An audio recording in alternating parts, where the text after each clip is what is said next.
They said a black man couldn't do it. They said his hands weren't steady enough, his mind not sharp enough, his place not worthy enough to touch the machinery that would decide the fate of the free world. But on a cold morning in 1943, inside a sprawling factory in Detroit where the roar of industrial might drowned out the whispers of hatred, one man stood before a blueprint that would change everything. His name was David Baker, and the machines he was about to build wouldn't just help win the war, they would prove that genius has no color, that brilliance bows to no segregation, and that sometimes the greatest battles are fought not with guns, but with wrenches, slide rules, and an unbreakable will to prove the world wrong. The story begins not in the smoke and fire of European battlefields, but in the suffocating heat of Birmingham, Alabama, where David Baker first learned that the color of his skin would be both his greatest obstacle and his most powerful motivation. Born in 1915 to a sharecropper father and a schoolteacher mother who insisted education was the only weapon that couldn't be taken away, David showed an early fascination with how things worked. While other children played in the red clay dirt, he dismantled pocket watches, rebuilt broken radios, sketched elaborate mechanical contraptions and notebooks his mother bought with money she didn't have. His father would shake his head, not in disappointment, but in fear, because in the deep south of the 1920s, a black boy with big dreams was a dangerous thing. Dreams got you noticed, and being noticed got you hurt. But David's mother refused to let the world crush her son's spirit. She scrubbed floors in white homes during the day and taught David mathematics by candlelight at night, her fingers tracing equations across borrowed textbooks while outside, the world reminded them daily of their supposed inferiority. Separate water fountains, separate schools, separate futures. The message was clear and cruel: know your place, stay in your lane, and never, ever dream of touching the machinery that builds empires. Yet every time David passed the local machine shop where white men shaped metal into marvels, he felt something stir inside him, not resentment, though that came later, but a burning question that wouldn't let him sleep. Why not me?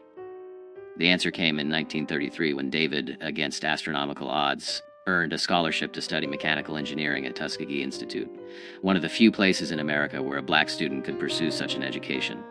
At Tuskegee, surrounded by other young black men and women who refused to accept the limitations the world imposed, David flourished. He stayed up until dawn perfecting calculations, his hands stained with ink and grease, his mind racing through problems of torque and tension, stress and strain. His professors saw in him something rare, not just intelligence, but an intuitive understanding of machinery, as if he could hear the language of metal and speak it fluently. By the time he graduated in 1937 with top honors, David Baker was arguably one of the most talented young engineers in America. But in America, that talent meant nothing if you were black. He applied to every major engineering firm in the country: Ford, General Motors, General Electric, Westinghouse. The rejection letters came like clockwork, each one a knife wrapped in polite language. Some didn't bother with politeness. One letter simply stated, "We do not employ colored engineers." Another suggested he might be better suited for janitorial work. David kept every rejection letter, stacking them in a box beneath his bed, and every night he looked at that box and made himself a promise. Someday, somehow, he would build something so important, so undeniable, that they would have to acknowledge him. He didn't know that the opportunity would come wrapped in the most devastating war humanity had ever seen. December 7th, 1941, Pearl Harbor burns. America, thrust into global conflict, suddenly faces an existential crisis. It needs machines. Thousands upon thousands of machines, and it needs them fast. Tanks, planes, ships, artillery. The industrial heartland of America, Detroit in particular, transforms overnight into what President Roosevelt calls the arsenal of democracy. Single quotes factories that once made automobiles now make bombers. Assembly lines that produced family sedans now produce Sherman tanks. And in this desperate scramble to arm a nation, something unprecedented happens. The color line begins to blur. Not because America suddenly becomes enlightened, but because it has no choice. The war demands more workers than white America can supply. And so, reluctantly, grudgingly, the factories open their doors to black workers. Not with welcome, but with necessity. David Baker arrives at the Willow Run bomber plant in Michigan in January 1943, one of thousands of black Americans migrating north for war work. The plant is a marvel, the largest factory under one roof in the world, nearly a mile long, designed to mass-produce B-24 Liberator bombers at a rate that seems impossible. One bomber every hour. It's an assembly line on a scale never before attempted, and it's chaos. Production goals aren't being met. Bottlenecks clog the line. Machinery breaks down faster than it can be repaired. The pressure is immense because across the Atlantic, American boys are dying. And they're dying in part because they don't have enough air support. Every day of delay at Willow Run means more Gold Star mothers, more telegrams that begin with "We regret to inform you." David is hired not as an engineer, they won't give him that title, but as a technical assistant, which really means he's expected to carry tools for white engineers and keep his mouth shut. He's assigned to the machine shop, a massive space filled with lathes, milling machines, drill presses, the heartbeat of the factory where precision parts are manufactured. On his first day, he walks through clouds of metallic dust, past machines tended by men who glance at him with expressions ranging from curiosity to contempt. A white foreman, a man named Sullivan with a beer gut and a cigarette perpetually dangling from his lips, looks David up and down and says, "You can read blueprints, boy?" David, swallowing his anger at that word, at the condescension dripping from it, simply nods. Sullivan tosses him a blueprint for a hydraulic actuator component, a complex part with tolerances measured in thousandths of an inch. "File this away," Sullivan says, dismissing him. But David doesn't file it away.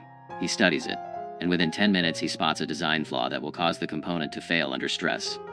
He hesitates. This is his first day. He's been hired to carry tools, not to question the work of white engineers with decades of experience. But he remembers his mother's words from childhood. If you know something is right, speak it. The world may punish you for speaking, but it will definitely punish you for staying silent. So David approaches Sullivan, blueprint in hand, and politely, carefully explains the problem.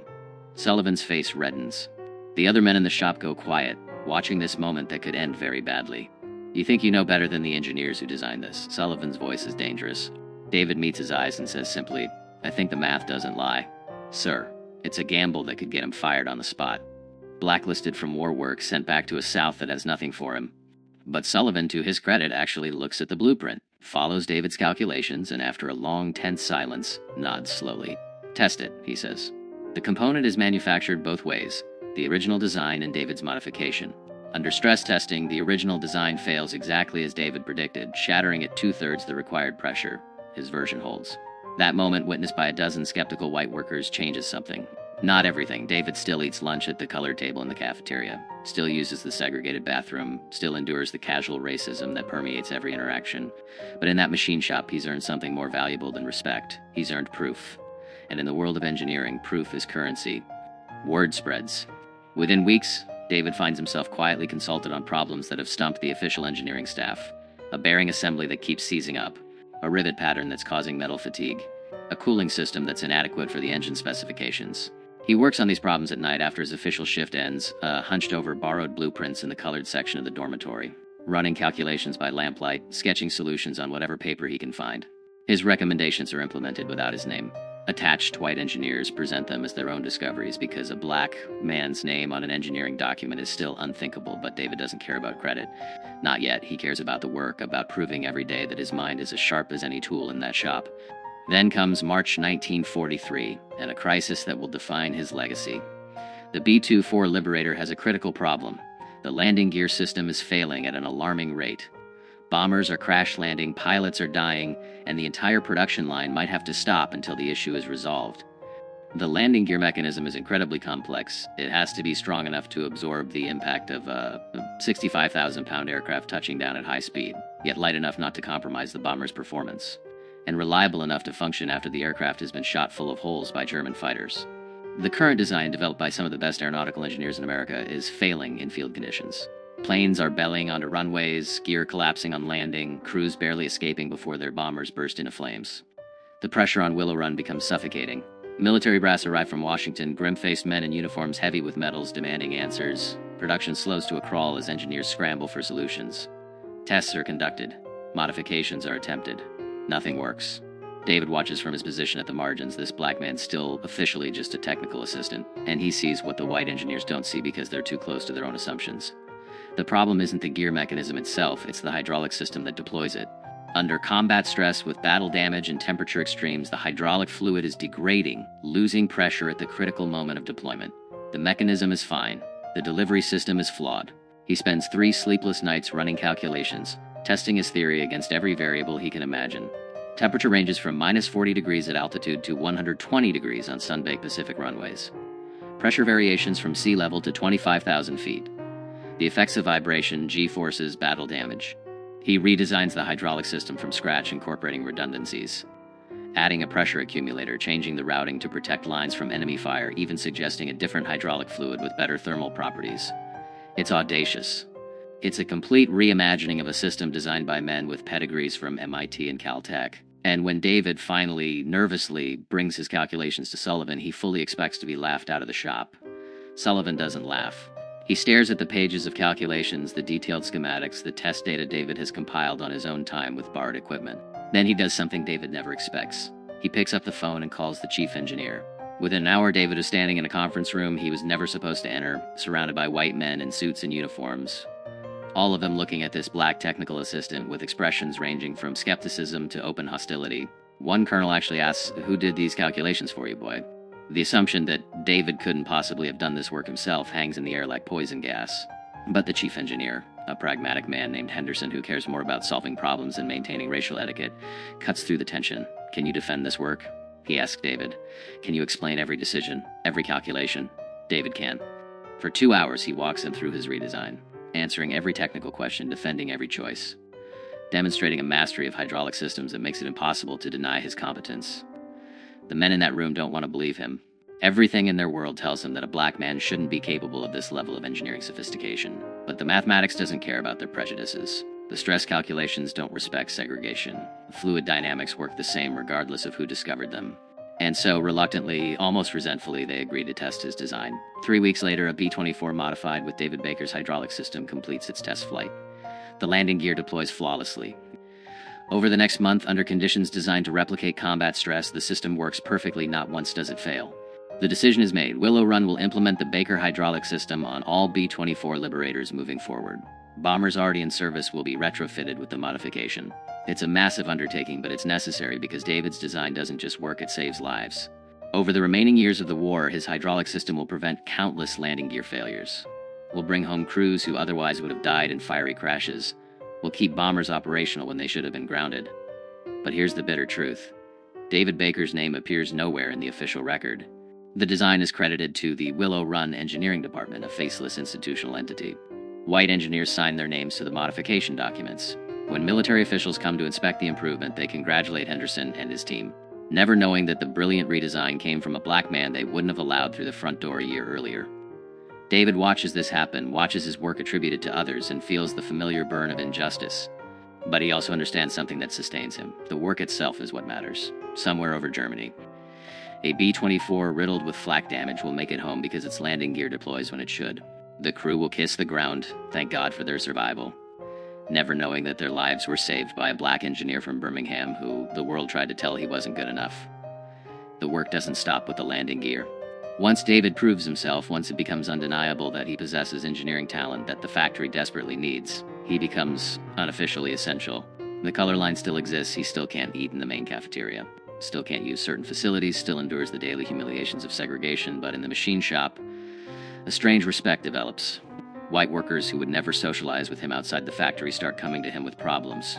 A lathe operator struggling with a complex part asks David to check his setup. A welder encountering unusual metal fatigue requests his analysis. Slowly, reluctantly, David is integrated into the actual engineering work. Though his job title and pay never reflect his contributions, he improves the engine mount assembly, reducing vibration that was causing premature wear. He redesigns the bomb bay door mechanism, making it more reliable under combat conditions. He develops a modification to the oxygen system that prevents freeze-ups at high altitude. Each innovation is small in isolation, but together they make the B-24 Liberator a better, safer, more effective weapon of war. And every improvement carries the same invisible signature.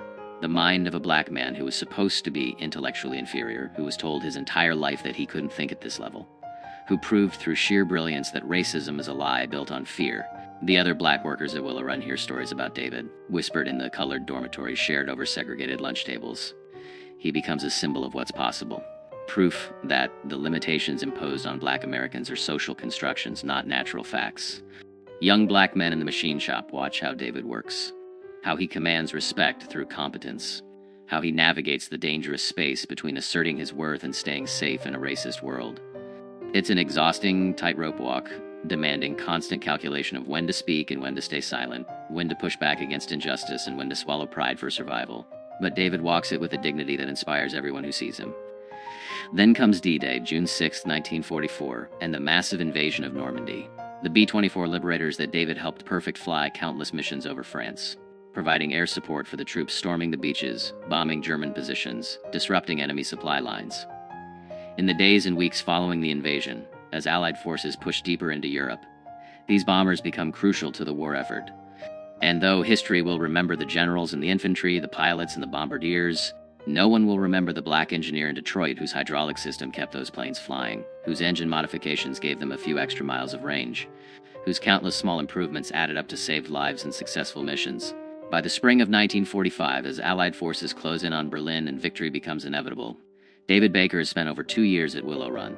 He's worked 70-hour weeks, sacrificed sleep and health, endured racism that should have broken him, and produced engineering work that would have made him famous if he'd been born white.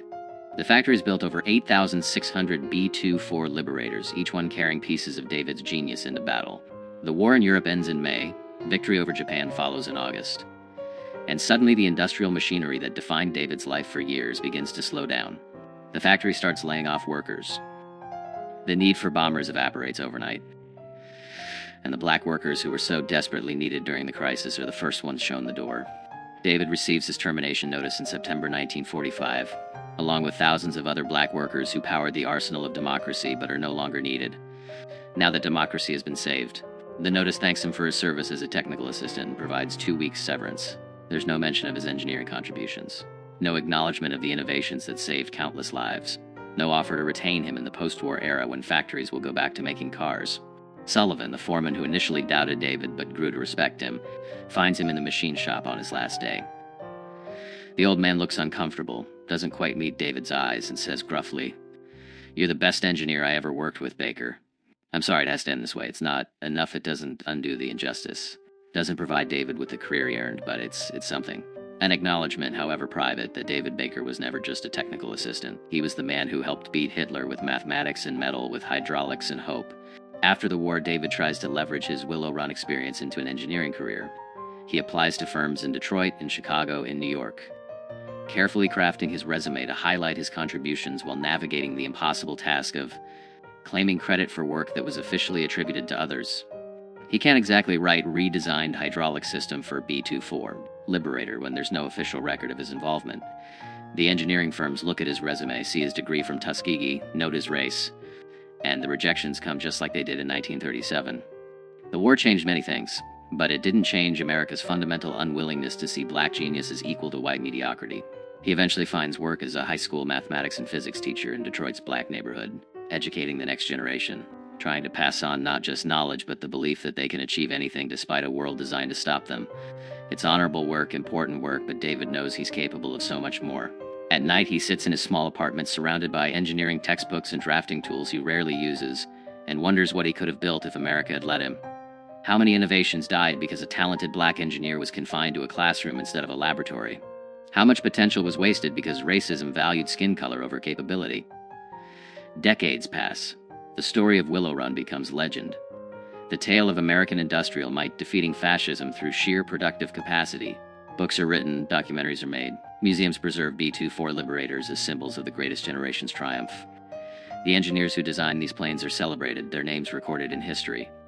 But David Baker's name appears nowhere. His contributions exist only in fading memories and the recollections of a few black workers who knew him. In the private knowledge of men like Sullivan, who saw his genius firsthand but never fought to ensure he received recognition. David Baker dies in 1983 at age 68. Having never received public acknowledgement for his wartime contributions. His obituary in the local Detroit newspaper identifies him as a retired teacher and community leader. It doesn't mention Willow Run, doesn't mention hydraulic systems or bomber engineering, doesn't hint at the fact that this quiet, dignified man helped win the most important war in human history. His story, like the stories of thousands of black Americans who contributed to victory but were erased from the narrative, seems destined to disappear completely, another casualty of America's selective memory. But here's what racism couldn't destroy: the work itself. Every B-24 Liberator that made it home safely with David's hydraulic system. Every crew member who survived a landing that should have been fatal because a black engineer from Birmingham understood fluid dynamics better than the white men with famous names and prestigious degrees. Every bomb that reached its target because David's engine modifications gave the plane just enough extra performance. The machines he built didn't care about the color of their creator's skin. They just worked reliably, effectively, saving lives and winning battles. And in the end, isn't that the ultimate vindication? Not the recognition that never came, not the career that was stolen, not the credit that was denied, but the undeniable fact that when America needed genius, It found it in a place it claimed genius couldn't exist, and a man it said couldn't possibly possess the intelligence to shape history. David Baker built machines that beat Hitler, and he did it while a nation that needed him refused to see him. His story finally being told now, decades too late to benefit him but not too late to honor him, is more than the tale of one brilliant engineer denied his due.